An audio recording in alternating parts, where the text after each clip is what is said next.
तर मित्रांनो, या आहे DP क्रॉस गावरान कोंबड्या आहे. बघा कशा बसलेल्या आहे.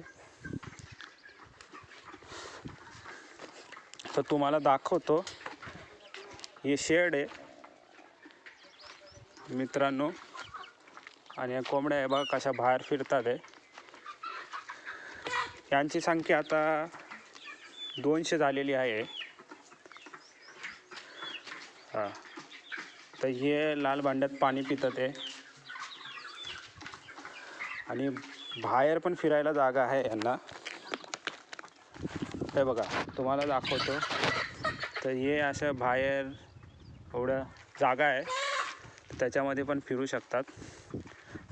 आम्ही त्याला खुलं करून बाहेर सोडतो. आणि हा शेड बघा, एवढा मोठा शेड आहे.